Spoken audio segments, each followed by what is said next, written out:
ce sont les populations eux-mêmes qui constituent leur propre Cour des comptes te loolu lu am solo la ci gestion d'un État te le président Ousmane Sonko nga xamante ni moom moo porté projet bi moom moo porté vision bi aujourd'hui le président Bassirou Diomaye Faye nekk à la tête du pouvoir pour mettre en pratique cette vision mais ñun li ci gën a am solo mooy que ni on ne couvrira personne par rapport à des dérives financières président Diomaye Faye nee na nit mënul toog dans l'intimité de son bureau def lu muy def bu ko porter le gouvernement bi solidarité du yegg foofu le président Ousmane Sonko l'a dit même le meeting du 8 novembre ne amul kenn koo xamante ni da ngaa ne ci Pastef nga war a def loo xamante ni jaarul yoon ñu bàyyi la ci d'ailleurs boo xoolee am na ay quelques limogeages peut-être dinañ ci ñëw di nga gis ni effectivement le président Ousmane Sonko met en pratique lépp loo xamante ni c'est des systèmes de velléité yoo xamante ni sur les questions financières. sur ONAS ngay wax.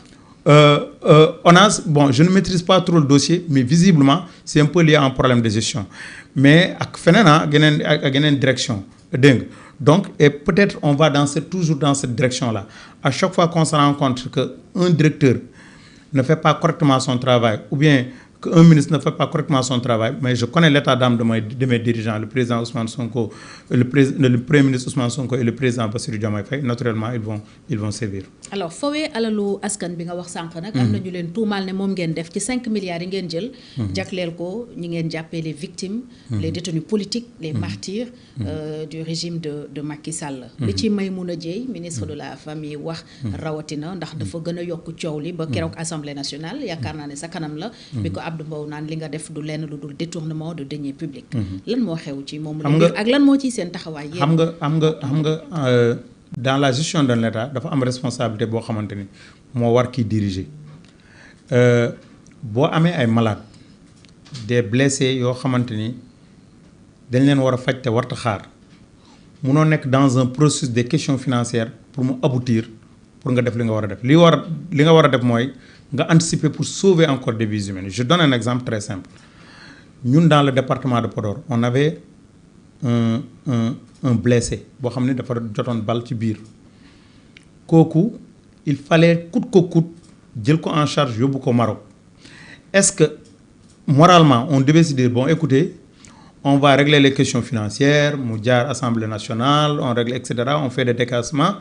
en attendant le malade dans sa souffrance qu'il attende, ou bien moralement dire faire l'essentiel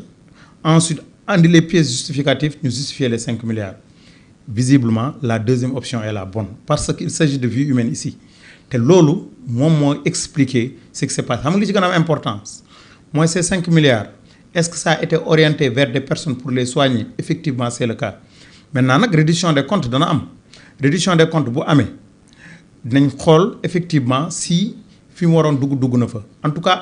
dugalaat nañ ko ci loi de finances yi les 5 milliards mu ñëw Assemblée nationale on a vu la traçabilité on l'a voté et c'est le plus important. am na ñu jàpp ne vous avez mis les charrues avant les bœufs ndax au début dañu waxoon waxi indemnisation alors que justice amagul et ku nekk xam na ne indemnisation justice moom moo koy décider y avait pas aussi que des malades ndax am na 500 000 francs yu ñu jox ñi ñu jàppee ñëpp anciens détenus politiques. Est-ce que du problème bi foofu la nekk. Justement nag il ne s'agit pas d'indemnisation à ce niveau fii il s'agit de faire un effort financier pour sauver des vies pour que ñi dem mu am ñu ci bañ ñu ci rajouté wu loolu mënoo ko boole ci indemnité l'indemnité de effectivement ni nga ko waxee justice moo war a établir les victimes les coupables et cetera te indemnité bi c'est effectivement orienté par la justice mooy décide bi muy demee kooku eggaguñu fa ce qui a été fait c'est de prendre en charge des malades qui ne peuvent pas attendre. Il y a des gens qui ont perdu ku perdre bëtam. Il y a des gens yoo xamante ni ils ont eu des problèmes même au niveau de leurs organes et cetera man li ma la wax cas bi ma la expliqué fii des gens qui sont traumatisés des gens psychologiquement qui ne supportent plus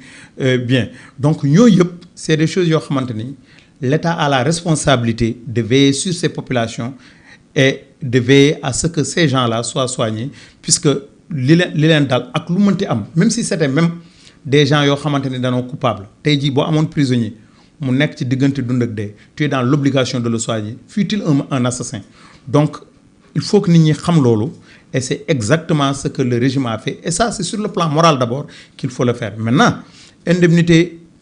pour ñu def ko il faut que justice sévir nu mu war a justice def liggéeyam te incha allah je pense que si la justice fait son travail je pense que on va éclairer la question des indemnités.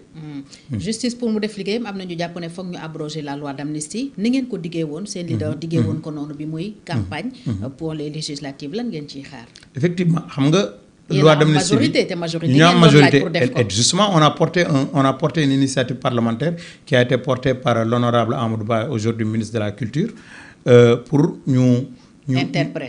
interpréter ko interpréter bi l'idée c'était que ñu won ñu leeral amnistie bi que lii bokk ci maanaam ñi torturé ñi rey loolu bokk ci bi mu defee loi interpréter ñu voté ko assemblée nationale ñu yóbbu ko conseil constitutionnel mais gis nga li ñu ci def dañ ne clairement vous n'avez pas besoin de faire ce travail là loi amnistie. parce que dañ jàppoon ne dafa am ñu ngeen bëgg a ragg am ñu ngeen bëgg a. non justement l'idée c'est-à-dire mënul nekk justice sélective parce que dañ ni képp koo xam ne torturé nga képp koo xam ne rey nga bu fekkente ni sélectionné justice sélective mooy sélectionné ñi rey ak ñi torturé bu dee ñooy justice sélective effectivement on l'assume mais ce qui est clair mooy que nous avons dit dans notre loi interprétative fexe leen ñu ngeen confirmer ñu que ñi rey bokkuñu ci amnistie bi ñi torturé bokkuñu ci ñi def yenn dégâts yi humains donc bokkuñu ci. mais loolu c'était déjà dans la loi d'amnistie initiale. exactement il fallait l'éclairer parce que dafa amoon débat leerutoon nit ñi dinaan dugg nañ et cetera le fait ñu yóbbu ko nag loi interprétative le fait ñu yóbbu ko ba au niveau de la justice ñoom ñu delloo si ñu ko pour ni ñu vous n'avez pas besoin de faire ce travail c'est assez clair donc tous ceux qui ont commis des crimes ou bien ont fait des tortures ne sont pas concernés par la loi d'amnistie je pense que là la justice a le coup de franche pour faire le travail. martyrs yi ak ñuy jàppee martyrs ak seen ay familles les victimes ñoom ñu ngi continuer di exiger justice di sax imputer peut-être li ñu jàppee lenteur au président Bassirou Diomaye Faye tey démb c'était l'ancien ministre de la justice Ousmane Diagne. je n'irai pas jusqu'à dire que lenteur bi ci président la.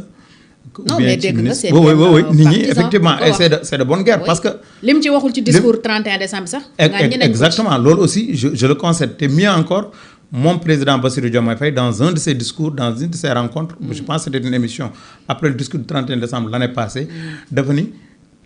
la population a le droit et même l'obligation de faire pression sur la justice. Même ci discours 2024 boobu. Exactement. Il avait dit. Voilà et c'est effectivement cela donc moom parce que la justice rendue au nom du peuple justice bi ñun la ni ñu lañ koy defaree ki nga xam ne yaa koy defaral justice moom bu sentiree ni affaire bi yéex na am na droit teg la pression donc man je suis député le citoyen ordinaire fi koo mënti gis xam na ni boo xoolee xam na ni justice bi ni ñu ko yaakaare woon ci martyrs yi dina gën a gaawut noonu où se situe le problème c'est une question mais ce qui est clair c'est qu'aujourd'hui plus que jamais on doit impérativement dans les plus brefs délais faire la justice pour les martyrs loolu c'est un impératif catégorique pour parler comme Emmanuel Kant pour permettre à tous ces gens-là gi nga xamante ni dañoo denc seen doom parce que xam nga ñun dañuy wax ci philosophie y a deux types de deuil dafa am deuil boo xamante ni nit ki génn àdduna ñu dem denc ko kooku période bu métti la mais deuil bi gën a jafe mooy nga accepter dans la profondeur de ton âme que cette personne-là est partie définitivement mais loolu dafa am lu koy porter dafa am ay choses yu koy porter tey jii le cas ñi génn àdduna seen parents yi il faut impérativement ñu xam nan lu tax ñu rey leen kan moo leen rey lan lañ leen rey mais gis nga boo demee ba xam ki ko rey lu bëri dina denc yow amaana sax su xol yërmande di nga dugg ba nga baale sax bu la neexee mais munoo baale alors que xamaguloo d'abord ki rey xamaguloo lan moo ko motiver pour mu rey donc loolu tax ma ne la gis nga justice bi l'idéal de paix passe impérativement par cette justice là kooku moom ku nekk député ministre président ci yem ñun ñëpp ñoo war a mën ko dégg que ni lii dañ ko war a def le plus rapidement possible maintenant où le bas blesse lan moo tax affaire bi yéex est-ce que c'est au niveau de la justice si c'est au niveau de la justice il faut que ñu rétablir loolu si c'est au niveau des ministères il faut que ñu rétablir mais si c'est au niveau du président de la République aussi il faut qu'il porte les actions ou bien qu'il pose des actes assez clairs pour aller dans le sens parce que ça c'est une question qui ne peut plus attendre. da nga bokk ci ñi jàpp ne amul yéenay def justice surtout quand il parle de réconciliation nationale de cohésion. Parce que derrière la réconciliation nationale man je connais le président Bassirou Diomaye Faye je sais que c'est quelqu'un koo xamante ni parce que c'est un homme de droit xam na ni réconciliation moom fu mu am rek justice moo ko jiitu ce qui s'est passé au Rwanda ce qui s'est passé en Afrique du Sud dafa am vérité réconciliation gis nga vérité mooy jiitu dañuy vérité d'abord da ngay ñëw toog ton bourreau taxaw yow mi ñu torturoon nga taxaw mu taxaw ni lii moo taxoon ma torturé la maa ngi baalu ak des fois nga gis nit ñi di fa jooy jooy yu métti. ba ku nekk génne li nekk sa xol parfois même c'est justice vérité réconciliation. exactement justice même c'est ça en réalité justice vérité et réconciliation vérité ak justice ñoo ànd. parce que vérité bu génnee rek justice leer. maintenant bu justice ak vérité réglé réconciliation bi nag mooy doon conséquences yi ou bien la personne accepte de pardonner. Il est libre de ne pas pardonner mais dans tous les cas généralement l'homme est condamné à pardonner parce que nii la nit ki bu la defee lu métti lu mu yàgg di nga toll benn instant tu finis par pardonner. donc baalu sax yow yaay voilà sonn. donc réconciliation bii di président Bassirou Diomaye Faye di wax man dama gëm ni réconciliation boobu moom il a conscience que réconciliation boobu ça doit passer par la vérité et la justice. kon martyrs yi victimes yi mën nañu yaakaar. justice non mais ils n'ont amuñu waruñu leen may sax ñu yaakaar leneen lu dul loolu mooy li ma la waxee nii c'est-à-dire on a assez attendu pour faire cette justice là je pense qu'aujourd'hui dans les plus brefs délais dañoo war a taxaw ci loolu man dama gëm ni sax les questions économiques li moo ko gën a urgent man dama gëm loolu. Y en a qui se considèrent agneau du sacrifice surtout bi ñu gisee non-lieu bi premier ministre Ousmane Sonko brandir wax ne moom ak président am